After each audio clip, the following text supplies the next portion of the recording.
Um, this is this week's installment of the Bible and Education.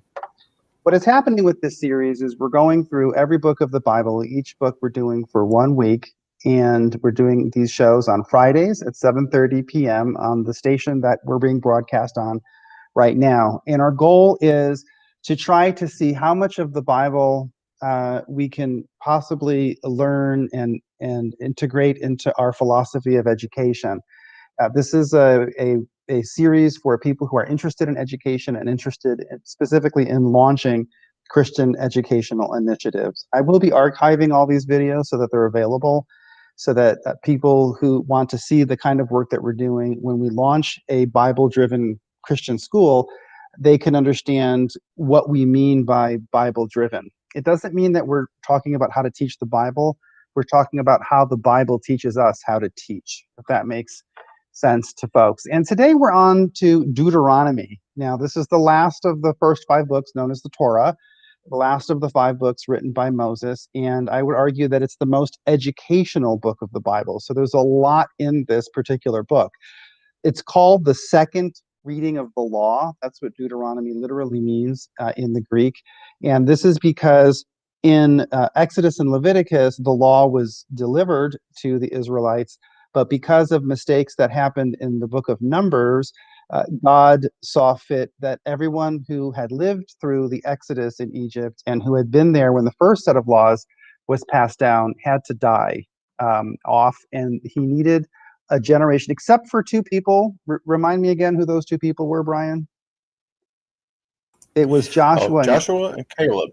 Yeah, the 2 spies that actually said, hey, we can do this. Right, the 2 good spies.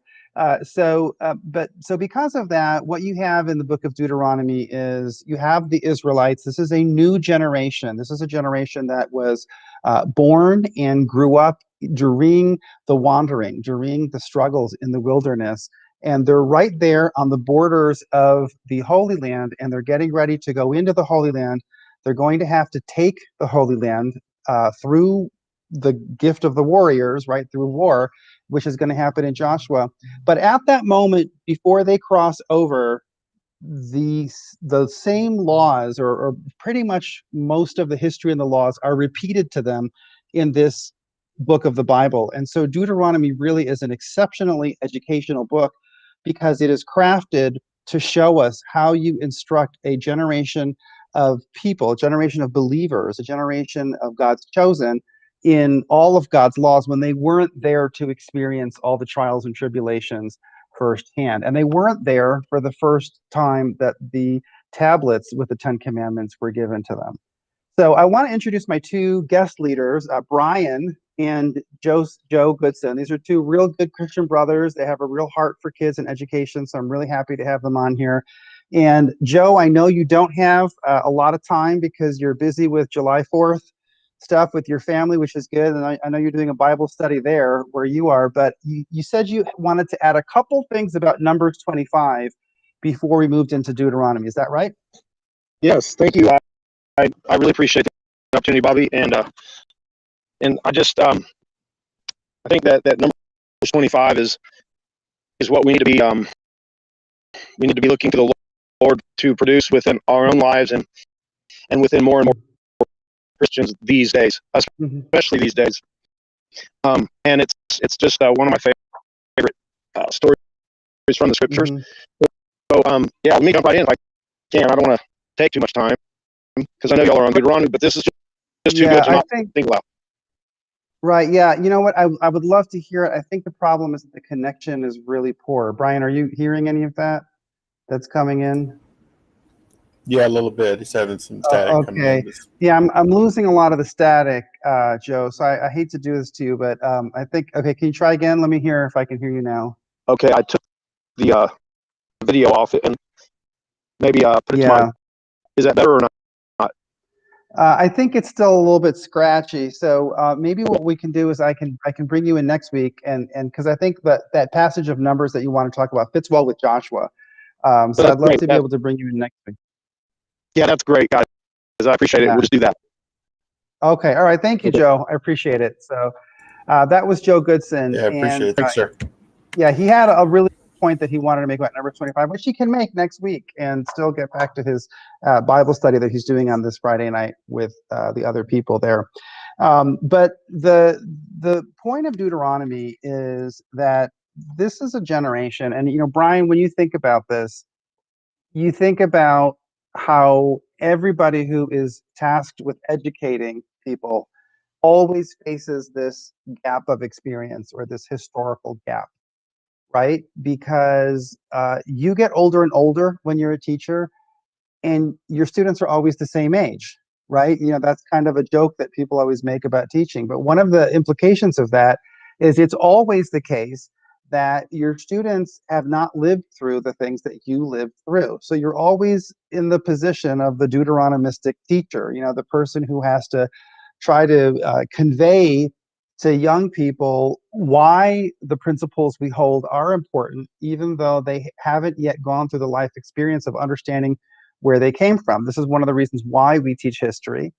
It's one of the reasons why I'm very concerned that we are replacing history everywhere with social studies, which is not the same thing, right? I think that when you teach students history, you're actually teaching them the events of the past so they have a reference point. But the book of Deuteronomy is really about how you teach people the origin of principles and the importance of holding to your principles in a situation where the only access they have to the experiences that led to this compilation of ideas is through you, is through the educator. You're the only one who connects them, you know? Um, uh, what is your understanding of why it was so important to God for everyone who had grown up in Egypt to die off before this point in the Bible? Remember that they fled Egypt, the book of Exodus, and there was 1.5 million men that were in that group, because those were the people that were counted in Numbers. But by this time, everyone who was over the age of 20 when they left Egypt is now dead. So for all intents and purposes, what you have is a generation of people who are, if they're not 60 or older, they basically didn't really have enough experience or actually it would be, I would say, the people who were like 45 or 50 had lived some time in Egypt. Maybe you had a few people in their late 50s that were there that were teenagers when they left Exodus, but that's a small number. The bulk of the people who make up the Israelites are people who are 25, 35, and they have no connection whatsoever to growing up in Egypt as slaves. Why was it so important for the Lord to have all of them, to have this generation that was just purely disconnected from Egypt? To me, that's actually kind of the point, was the fact that there was no fear attached to the fact that they had been slaves in Egypt. It's kind of like you said, most of them had probably grown up outside of Egypt and therefore didn't know or understand the slavery that was part of it. They didn't know or necessarily understand the gods and all the things that were going on at the time that the people who were living there as slaves kind of did understand and kind of kept going back to. Seemed like every chance they got. They weren't tainted by all that, I guess you could say, in a way.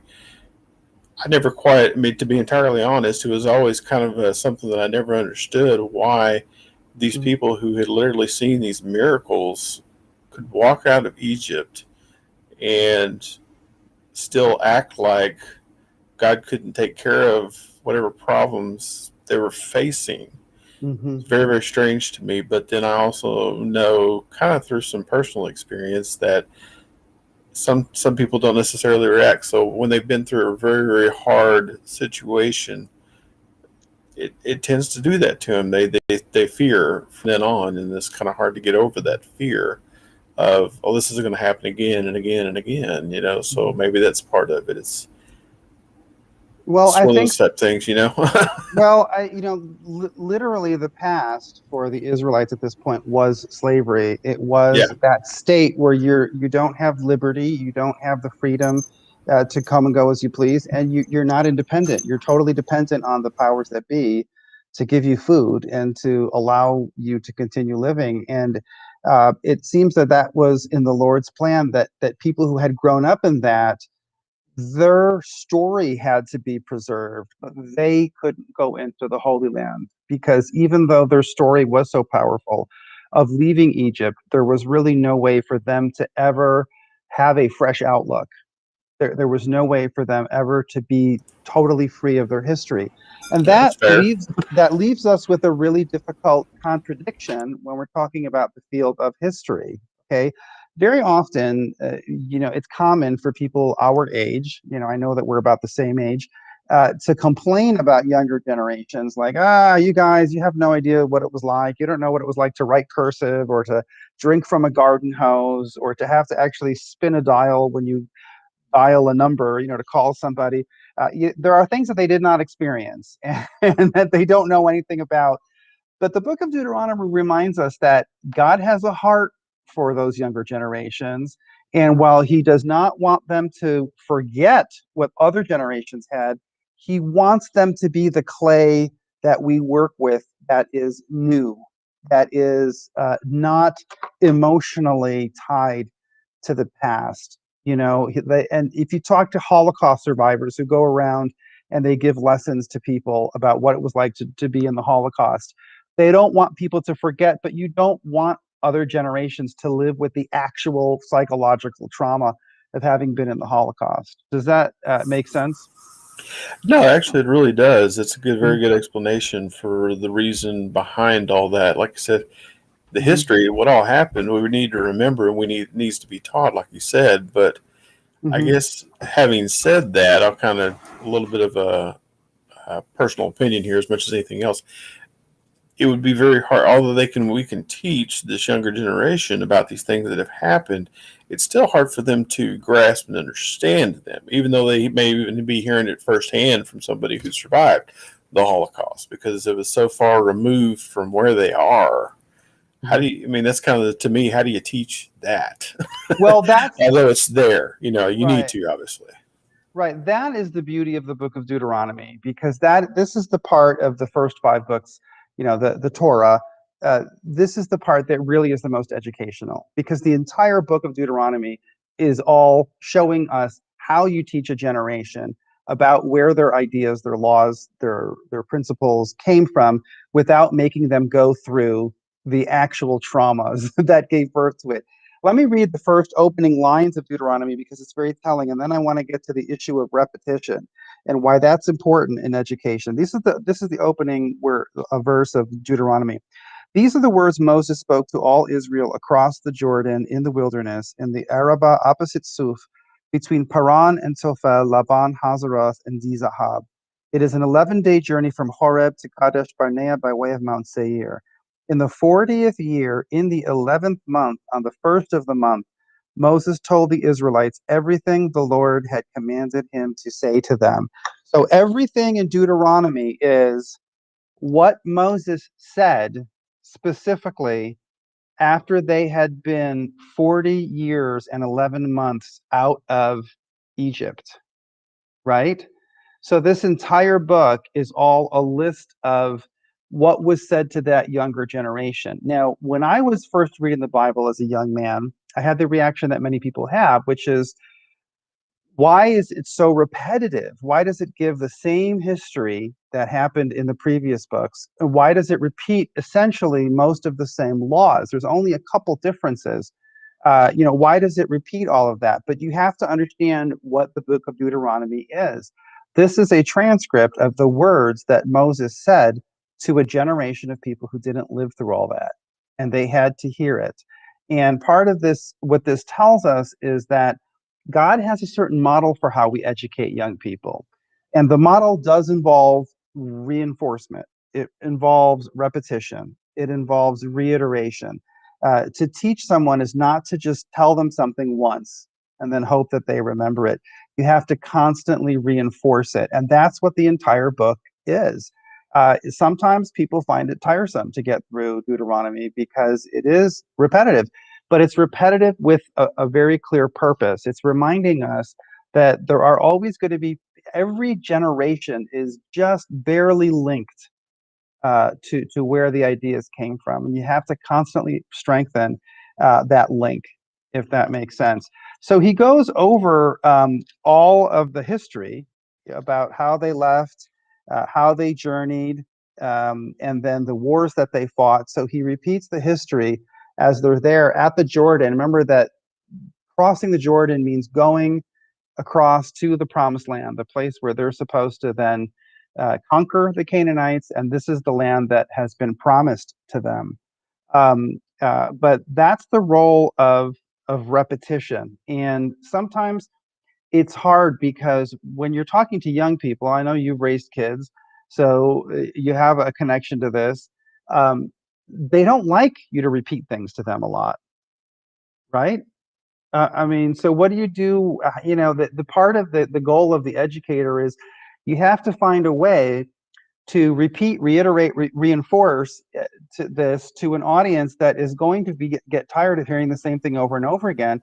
But you have to keep on saying it over and over again because, for instance, with a church announcement, if you tell somebody once, oh, this is what's going to happen on Friday morning, we're going to have a men's breakfast. Nobody will show up. You have to repeat that several times for people to remember it, right? Yeah. I was going to ask you about that because I was sitting there thinking about, I can't remember where I heard it from, but basically when you're trying to teach somebody, they will tell you to repeat it at least 3 times. Yes. You wanted to be able to kind of repeat the same thing, maybe in different ways, different forms, or whatever like that, but repeat yourself the same thing or the main point at least 3 times so that you can get, like I said, so that way it sticks or whatever like that. Right.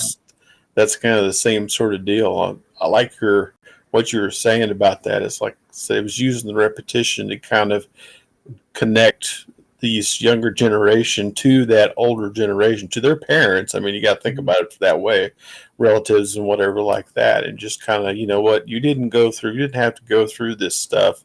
You're going to go through different stuff, because Right. they're another generation.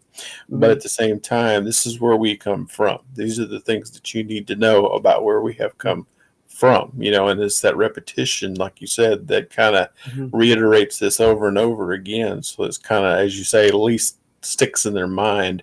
And as they go through what they're fixing to go through, which is kind of its own ordeal, can be its own ordeal, but still it'll always be there, for them to kind of draw on. So yeah, that repetition definitely helps. Right. Well, and we see in the book of Deuteronomy that this is God's model for education because the Lord told Moses to say these things.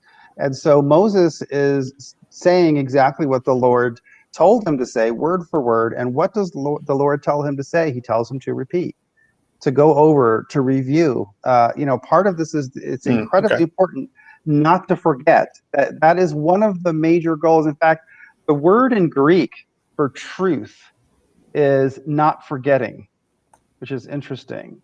Lethe means to forget. Aletheia means the truth. It means you don't forget. And so that's a lot of what Deuteronomy is that you are revisiting the same things because if you don't, the worst thing that possible that will happen is they'll forget everything that their parents went through. Quick question. Based on that, I'm assuming that's a good kind of for you. I've always heard the argument about teaching toward the test, or whatever like that. Right. So in this particular situation, the repetition, the review, the going through all this stuff is that, and when you're trying to do a school, that's kind of the point of the review is to go toward the test or the point, basically saying, I know what I know. I showed you on a test. I mean, does that kind of play out in the same way here? Well, yes, because ultimately the test represents, although I'm not a big standardized testing person, I think that it's most important to have a learning process where people are interacting with the principles and mastering them. But the test is typically going to, if it's a cumulative test, it represents all of the curriculum that you start out the course knowing that you want them to learn. And so if you start the year of your lesson understanding what they're going to be tested on later on, that helps you to plan the curriculum over the course of the year because you do want to revisit the same things again and again and again. So in mathematics, for instance, it's really important. A homework set for Unit 1 is going to be repeated in Unit 2 in the problem set. Like you'll give 30 problems for this chapter we just learned. A lot of the problems that are assigned in that set are going to be things from the last set repeated, because you have to repeat it for people to learn. And God knows us. He designed us, and this is how we are. We have to be told again and again and again. I know that's for a fact in my personal situation. Yeah.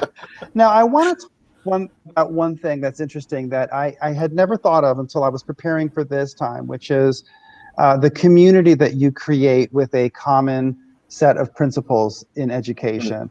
The Israelites were one nation, and they were all subject to the same law. That's why it's important where at the beginning of Deuteronomy, Moses delivers this speech to all of Israel.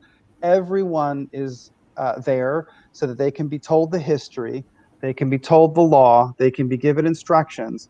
But then it's interesting, in Deuteronomy 3, starting at verse 8, you find out that the Israelites are going to be split into two people, because some of them are going to be living in Gilead on the east side of the Jordan, and some are going to be living on the west side of the Jordan. Yeah. So let me just read the part where Moses says this. It says, "At that time we took the land from the two Amorite kings across the Jordan, from the Arnon Valley as far as Mount Hermon, which the Sidonians call Sirion, but the Amorites call Senir, all the cities of the plateau, Gilead and Bashan, as far as Salakah and Edrei, cities of Og's kingdom in Bashan. At that time we took possession of this land. I gave to the Reubenites and the Gadites along with the area extending from Aroer by the Arnon Valley and half the hill country of Gilead along with its cities. I gave to half the tribe of Manasseh the rest of Gilead and all Bashan, the kingdom of Og. The entire region of Argob, the whole territory of Bashan, used to be called the land of Raphaim." Okay, and then I'm going to go forward a little bit. He says, "I commanded you at the time, the Lord your God has given you this land to possess. All your fighting men will cross over in battle formation ahead of your brothers, the Israelites, but your wives, young children, and livestock, I know that you have a lot of livestock, will remain in the cities I have given you until the Lord gives rest to your brothers as he has to you." So what's interesting is that very early on in the speech, Moses makes it clear that because of the distribution in land, that there's going to be the Reuben, the Gadites, and half the Manassites. They're going to be very far removed from the rest of Israel. They're gonna go in, they're gonna fight with them, and then when the conquest is over, those 2.5 tribes have to go crossing back over to the Jordan, and they're vulnerable. The people who live on the east side of the Jordan, in the Gilead region, they're very vulnerable because their flank is exposed to the other nations that are hostile around there. But it's important that all of the tribes are present and everyone is present when they hear this speech, because the only thing that is going to connect the eastern tribes in Gilead to the ones that are on the west side of the Jordan is the common set of laws and the common history. It's the text of this book, Deuteronomy, that will keep those tribes connected. And that's a part of what education is, I think. It creates a community that even across long distances, the ideas can bring you together even when you can't see each other. Now, it's hard for us to relate to this entirely because, we have Facebook and we have things like these social media sites that we're being broadcast on right now. But you can picture in this time, in the time of Deuteronomy, for them to be across on the other side of the Jordan, living their life there, you may not have any contact with those people for generations. Maybe your grandchildren or great grandchildren will have some interaction with them. But if they can remember the common law and the common history, and if they can keep that close to them, then they will remain one people.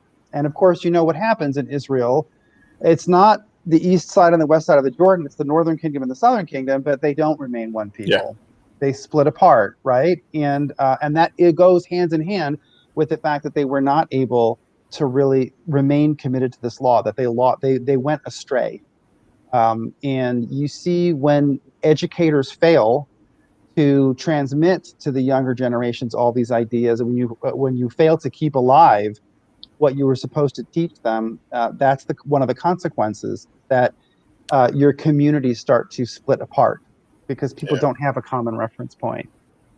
I was thinking about what you were just saying, and I was kind of remembering back when I was in, when you're in school, right? And high school, or even junior high, and you have the assemblies for the whole school, right? You kind of bringing everybody together. And that was kind of first thing popped in my head. And then I started thinking about how, I think it was maybe not last week, but the week before, you had talked about the one-room schoolhouse. Right.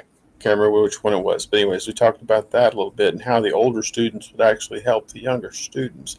It's like, even in a church, you need that interconnectedness, that thing that kind of crosses what you might call normal boundaries between groups or whatever, like at ages or whatever like that, so that you do have that connection and that thing that allows for it to become community.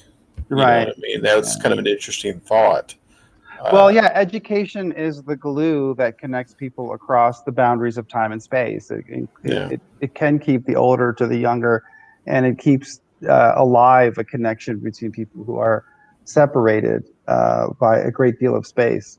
Now, you brought up something about teaching to the test, and that brings up the thing that one of the things that's very important in the book of Deuteronomy, which is that through much of the book, God is explaining, or Moses, is explaining God's word here about the promise, about the fact that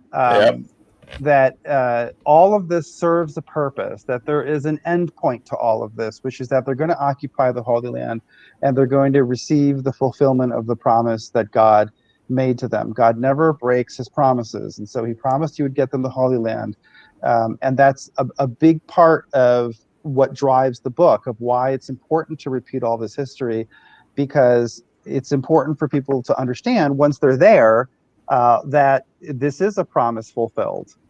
You wouldn't know that if you just grew up with everything given to you, right?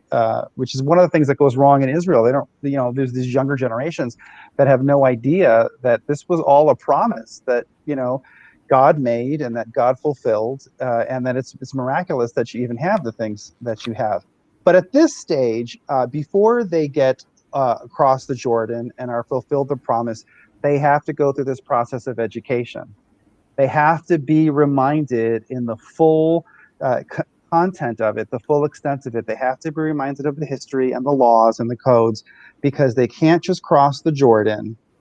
And that's part of the deal that God makes with them. He's not just going to throw them into the Holy Land. First, he has to make sure that they are all schooled in who they are, where they came from, and what their purpose is. And so I think that's important as an educator when you're organizing a class. I think it's important sometimes to not get just so lost in the curriculum that you're teaching that you forget to explain to students what is going to be waiting for them at the end, right? And that ultimately, that what you're doing when you're educating them is you are entering into a relationship of a promise with them.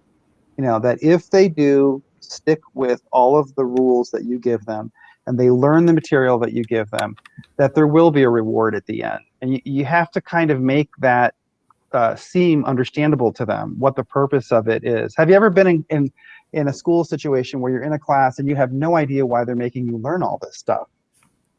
But it's funny that you say that, because I'm sitting here thinking to myself, back when I was in high school, that's pretty much how I felt. It was kind of the whole point was like, okay, I know I'm supposed to learn this. I know I'm trying to get, my high school diploma, but what's the point again? Can you explain this? Why am I learning Algebra 2 and all this other good stuff?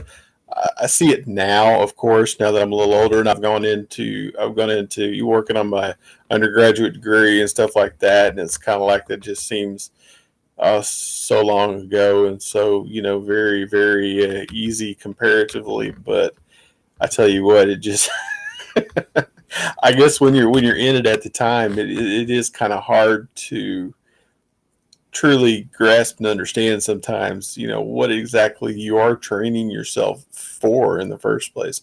You don't know what you're going to be when you're that young. You don't know what you're going to wind up doing when you're older necessarily. It's just sort of If you had something specific, maybe that'd be a little more helpful. But I couldn't even guarantee you that. You know. Well, and it's funny because I think that's one of the jobs though of an educator is Yeah. you can't react to students' confusion about why they're doing this by saying just shut up and learn the material. You'll use it one day. Yeah.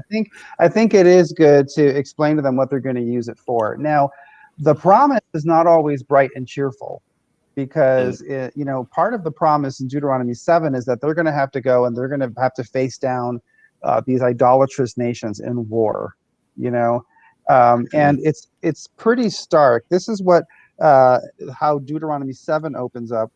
It says, when the Lord your God brings you into the land you are entering to possess, and he drives out many nations before you, the Hittites, Girgashites, Amorites, Canaanites, Perizzites, Hivites, and Jebusites, 7 nations more numerous and powerful than you. And when the Lord your God delivers them over to you and you defeat them, you must completely destroy them. Make no treaty with them and show them no mercy. Do not intermarry with them. Now, that's pretty rough, right? I mean, by our standards today, that sounds like you have to understand the context here, though. You come to find out that these are people who are really depraved. These tribes are really far gone, and God does not give those same instructions for all of their military interactions, all of their military battles with people. But these tribes in particular, the Lord has set aside for judgment. But see, that's the thing, is that part of the promise is that at the end of your education, you're still going to have more battles. You're still going to have more things that you have to fight. And so sometimes it's almost like you have to stiffen people's resolve so they can keep fighting, that they can be ready for even more struggles, that you're never totally done, with what you're for. Sometimes you're preparing for people so that they can live the good life when they're done, but also you're preparing them for struggles that are coming. What was it? I remember, sort of almost hate to bring this up, but I think it's a very valid point given what we're talking about. It was Criminal Minds is the name of the show, but anyways, there was a quote, and I don't remember who it was from, but it's just part of the way they did their series. And it was talking about, says the old children's stories weren't so much about teaching them that there was evil in the world. They already knew that. It was teaching them that they actually could fight against it, that there was a way to deal with it. That to me, it's like you want to give them hope that, what, things are going to, like you said, things are going to be tough. You're going to have some trouble, but let me tell you this is you master this, you can do this, you can do this other stuff. You got this. You got to give them a little bit of a boost there. Yeah, that's the thing and the Deuteronomy, like I said, it gives you the model for how you're supposed to structure this. It's God's guidebook for how you teach a younger generation the full range of what they have to learn. I think that the most important book for education, perhaps in the entire Bible, and I know this is melodramatic, is Deuteronomy 6, which is the famous, Jesus quotes this part of the book when he says, this is the highest commandment. It's given here. It's right after, in this speech that Moses is giving, he reviews the 10 commandments, and the people's response is that they're listening, but then he says, follow the whole instruction your Lord has commanded you, so that you may live, prosper, and have a long life in the land you will possess. And then he gets very specific about the highest law, which is the law that brings together all of the 10 commandments. I'm going to read the beginning of Deuteronomy 6 through so you can hear it. He says, this is the command, the statutes and ordinances that your Lord God has instructed me to teach you, so that you may follow them in the land you are about to enter and possess. Do this so that you may fear the Lord your God all the days of your life, by keeping all his statutes and commands. I am giving you your son and your grandson and you, so that you may live a long life. Listen, Israel, and be careful to follow them, so that you may prosper and multiply greatly, because Yahweh, the God of your fathers, has promised you a land flowing with milk and honey. Listen, Israel, the Lord our God is one. Love the Lord with all your heart, all your soul, and all your strength. These words that I am giving you today are to be in your heart. Repeat them to your children Talk about them when you sit in your house and when you walk along the road and when you lie down and when you get up. Bind them as a sign on your hand and let them be a symbol on your forehead. Write them on the doorposts of your house and on your gates. Of course, I mean, this is, everyone knows this line, right? Because Yeah. Jesus said that's the highest law is to love the Lord your God with all your heart, mind, soul, and strength. But I think what's fascinating is that that law is presented in an educational context, because he says in order to fulfill that law, you have to educate your children when you get up in the morning, as you're walking along the road. You have to constantly be educating them. You have to be repeating the exercise of Deuteronomy all day long in order for them to really understand everything, so that even though that law sounds so simple, love the Lord your God with all of your heart, all of your mind, all of your strength, and all of your spirit. It seems simple, but that encompasses, you have to discipline every part of your life, right? I mean, it has to affect what you do with your body, how you think, how you react to things emotionally, and how you lead your worship life. All those things are part of it. And in order to raise children who can really follow that one simple law, you have to educate them in the vast amount of knowledge all day long. You have to repeat it Yeah. all day long. I don't think some people look at that and they say, well, this is a model for terrible Christian education, because it sounds like parents that are just going to, repeat the same 10 commandments to them over and over. But that's not how I take it. I take it as you should be educating them about everything that relates to your mind, body, soul, and heart. And that's pretty much every single academic discipline. It's every single profession. It's every single range of knowledge. You should be able to learn all of it and to honor God with all of those parts. Kind of take it away, take a step back from the Christian religious education part of it for a second. Let's assume for a second that you're actually doing this and living this day in, day out in front of your kids. You're essentially teaching them. How is a parent going to teach these kids? He's going to teach them by example. He's going to be doing this day in and day out. A teacher, and we've talked about this before, a teacher only can do so much when they're in the classroom. It's the parents that actually have the bulk of the actual teaching responsibility to do so. And if you're talking to your kids about these things daily, when you get up, when you walk down the street, when you're eating supper, when you're laying down before you go to bed at night. I mean, it's not rote learning where they're literally just drilling into them this idea of the God is, or our God is one, our God is God, the kind of thing. It's more, this is how we do it. This is how we live, because living is quite a different thing than actually. I can teach you all day long how to how to live, but if you watch me and you see that I'm not doing the same thing, I can talk about it all day long, but when you watch somebody and you experience, you get your hands dirty and you start actually doing it. Well, that's what makes it kind of sick. Right. You know what I mean? That's the stuff where you really go in and you find out, what the teacher told me was actually right, or what my parents told me was actually right or wrong, as the case may be. Well, crap, they told me 2 times 2 equals this, but it didn't work out for me when I did it. Well, obviously it will, number one, but see, it's proof. It shows. That's kind of a big deal. Well, we've been joined by John Haskins. Are you there, John? I'm here. Can you hear me? Okay. Yes. Yeah. I mean, John, this is a great time for you to jump in. John also has a lot of experience with education, and we're doing Deuteronomy. And I opened up by saying that this is the most educational book of the Torah, of the first 5, because it's word for word what the Lord told Moses to tell the generation that had not lived through slavery in Egypt. And he tells them this. And of course, we're on Deuteronomy 6, which I think is the most important chapter for education in the entire Bible, partly because I feel that it does give educators the biblical authority for all education. Because the whole idea is that, you have to teach this young generation that doesn't have all the connection to history other than through what you tell them, but you have to teach them towards this goal of loving the Lord your God with all of your heart, mind, soul, and strength. And it says that you have to teach your children all day long as you're walking along the road, as you're waking up. But of course, that role which is given to the parents, it has to be shared by other people, because let's face it, parents cannot, they have to do some, fathers have to work. Sometimes mothers have lots of kids. And so you do have to lean on other people. And that's where the teacher comes in. It's a supplement to what the Bible provides as ultimately an educational task given to the parents. How do you read that, John, especially Deuteronomy 6, because, it's Jesus quotes it as the highest law, and it seems like it's such an educational chapter.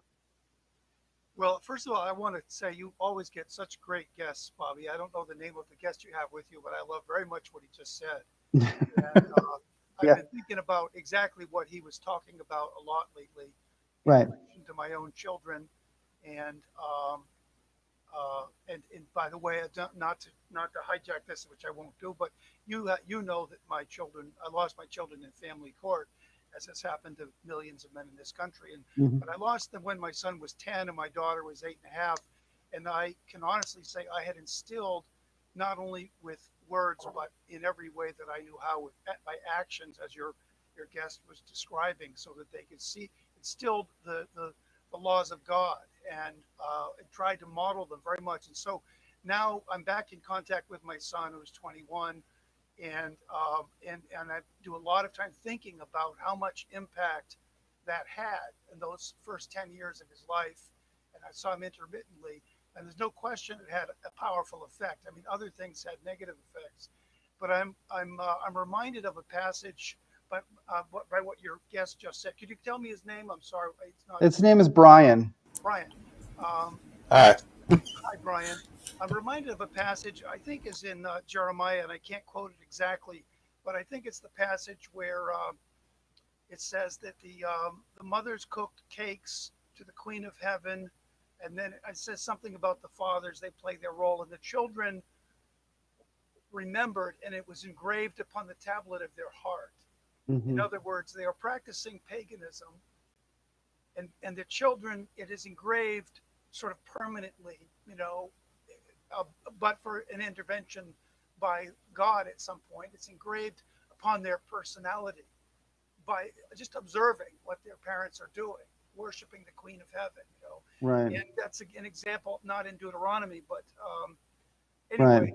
I didn't answer your question directly, but that's what I was thinking about when Brian was saying what he said. Well, yeah, I think that Brian brings up a good point, because I think that Deuteronomy 6 is so important because, as I said, I think it gives the biblical mandate for us to be educators in the first place, but it is always as a supplement to the parents' role, number one. And if I look at Deuteronomy 6, I don't think it gives us permission to run schools the way that we currently run schools. I don't think it gives us permission to run schools where people are sitting there in desks, in this kind of stuffy room, and just being force-fed information with no connection to what it all means and why they're learning it and what purpose it is. It kind of touches upon what we were talking earlier about the role of the promise in Deuteronomy.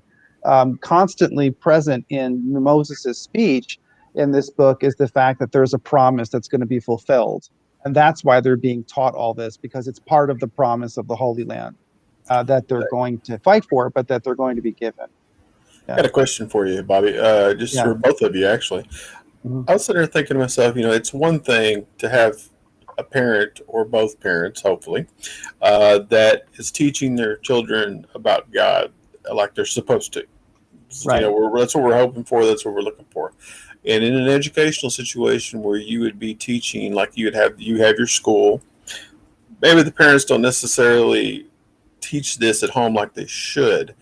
And the teacher, of course, has a limited amount of time and limited latitude, for lack of a better way of putting it. When you're dealing with a kid who necessarily, in other words, they're going to your school, you're trying to teach them like you're supposed to, you're doing your part, but how much influence can you possibly have over this particular situation? I mean, one good person in their situation obviously can make a huge difference in their life, because again, you taste, you see, you know what I mean? There is that, but at the same time, what do you do? I think that part of running a Christian school is because it is a private school setting, you have to determine whether you can work with the family, and you have to meet with the parents. I mean, you have to make sure that the parents and you are on the same page. When I have worked in private Christian settings, K through 12, it's absolutely fundamental to meet with the parents, communicate with the parents, and you have to be on the same page. And you cannot be, I'm a firm believer that you can't be stuck in a situation where the parents are at odds with you, because I mean, God gives us the model for how to be educators, and it has to be a supplement to the parents. And that's unfortunate, because I know that one of the takeaways from that is that if there's a child who's being raised by non-believing parents who are maybe dysfunctional, that a teacher can't come in as a savior to save them. But I think that task falls upon other professions, like a social worker or even a relative that can intervene. But I don't think a teacher in a school can replace the parents or can steer the ship around. Maybe John has a different perspective on it. As much as you want to, as a parent, I mean, as a teacher, I don't think that you can really be at cross purposes with the parents. If you have two parents that are at home and they want to raise their kids pagan and they want to take them down this path, you can have moments where you share the gospel with the student, but that's probably not a good situation for you to bring that family into your school, because you have to be a supplement to the parents, and you think of what John just said, how he lost his kids to family court. I would not want to be, as a teacher, under any circumstances, being part of that. I would not want to be cleaving a child away from their parents. Maybe John has a different perspective on that. Well, actually, no, I agree very much with what you've just said about how the parents, I guess, putting it a different way, the parents are the pivotal relationship in childhood and teen years. As we all know, very often that's destructive or partially destructive. And I don't think there's an easy formula for how you deal with that as a teacher or as a pastor or a social worker or anything. I don't think there's a one size fits all. It depends obviously on the level of crisis, the interest that the child or teenager has in what you have to say. But again, I think it comes back to a comment that Brian made about not just speaking the truth, but living it. And so what will be engraved on their heart is not just what you say, but what they see you doing. And this relates to the comment you made as I was just joining Bobby about passive learning, just the idea of injecting knowledge into children who are sitting there at desks. And there's a serious problem with that, of course, for children generally, but it's especially acute for boys. That is, most boys are wired for active learning.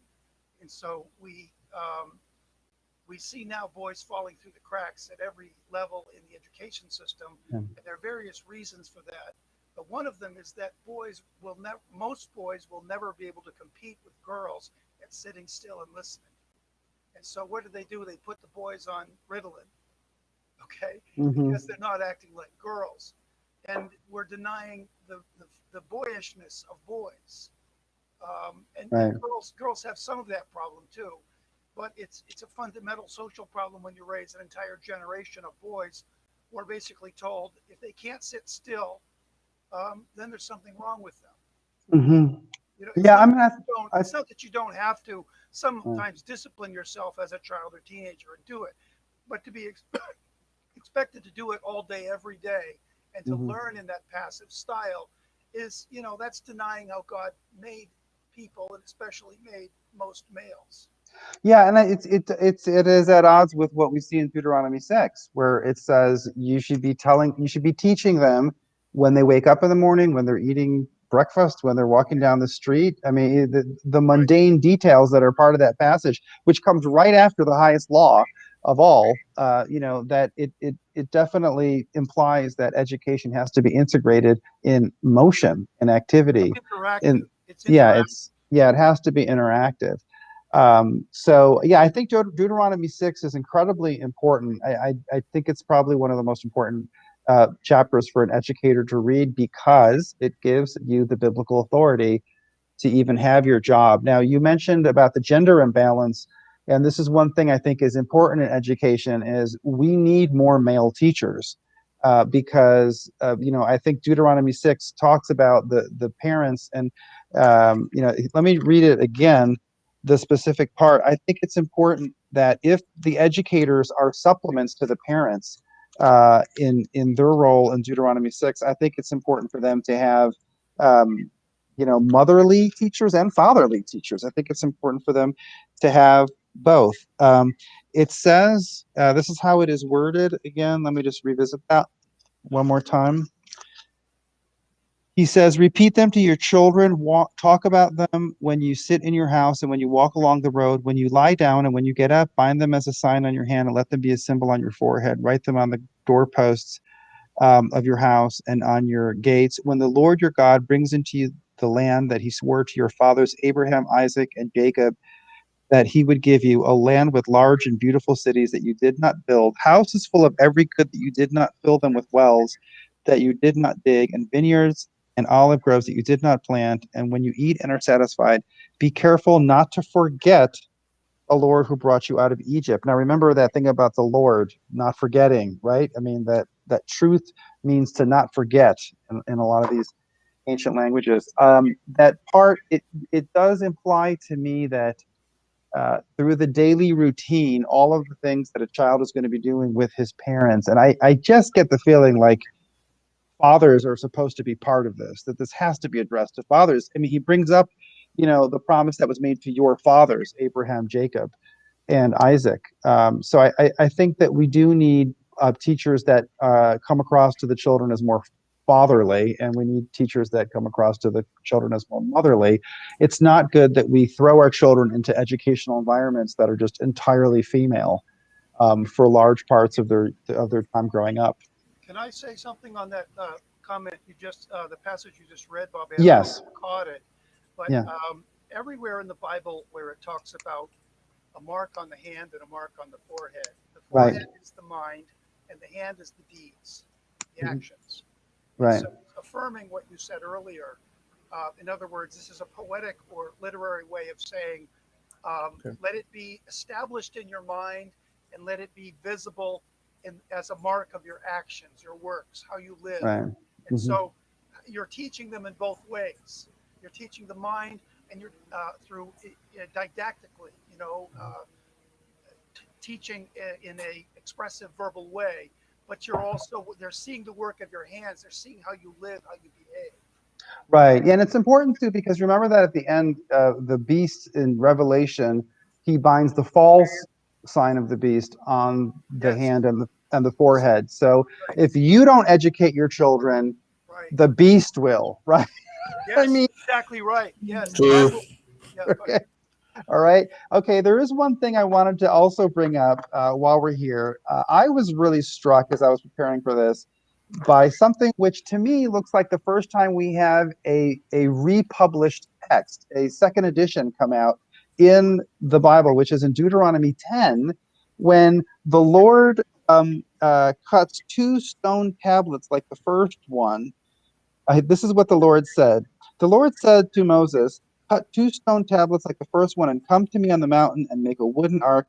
I will write on the tablets the words that were on the first tablets you broke, and you are to place them in the ark. Now, I know this sounds like a really mundane way to interpret that, but I think it is very valuable to give students, even if you're teaching them old books, to give them a fresh new copy of the old book. I think that represents something that helps with their education. I know it sounds crazy, but you have to ask yourself, why did God want them to receive brand new stone tablets? Now, the first one's broken, obviously, but God is God. He could have just, assembled the pieces back together. But he wanted this younger generation to have their own copy of the Ten Commandments. And that served a purpose that I interpret as it's important when you're educating young people on old ideas or on history that they weren't there for. At least give them something where they can hold it and they can clearly have the memory that, okay, this belongs to me in real time on some level. So I think it's something to remember for the use of new books that are new versions of old books. Does that make sense? Yeah, I got a question though, and this may Yeah. start a whole nother rabbit hole you can follow down. Right. Actual books as opposed to electronic books or ebooks or whatever like that. I mean, kind of just out of curiosity, where do you even stand on such a thing? I think it varies so much from student to student, but I really find that students, they like physical books. So I remember having a student that I tried to get to read Mark Twain's Connecticut Yankee in King Arthur's Court, and I tried to get him to read that book. There were like 7 different versions on Kindle. Maybe I'm exaggerating. Maybe like 3 versions that were digital, and he just could not get into it. And then I gave him just a regular Signet copy that I bought at the store, and he enjoyed it. So it depends on the students. Some students are going to do better, but I think generally to have the fresh book in your hand, or maybe even if it is a brand new fresh a digital copy that's on Kindle, but at least to give the student a feeling like this text, which is old, which has a long history, is fresh and belongs to them. The fact that God took the time to have Moses carve out those 2 stone tablets, and he wrote the 10 Commandments in a fresh, clean copy for this younger generation to bring with them. I think that's significant. Well, I was sitting there thinking just now when you were saying that, one of the things that I think is a really good idea that I know our pastor teaches in our church is that don't just take for granted what the pastor of wherever you're at, what he is telling you, go read it yourself in the Bible. Now, of course, to do that, you have to have a physical copy of the Bible to actually do that, either digital or, actual physical. But the point is that you actually have that in your hand and it is real. You know what I mean? However you want to look at that. That's just something real. By when God remade the 10 Commandments, he made it, I guess you could say, if you want to call it literally real to them. When we had the dust, we had the pieces from the original one, but when he actually redid it, again, it's something that they can actually turn to, and it's there, it's real, it's something physical. Which, okay, that I think makes a very valid point. Yeah. It's important. All right. Now, remember we talked about repetition. It's interesting in Deuteronomy 11, that line about binding it on your hands and your forehead and talking about these lessons with your children all day long. It's repeated almost word for word in Deuteronomy 11. Remember that I think God is telling us something that we are made to learn through repetition, as much as that may seem mundane to us.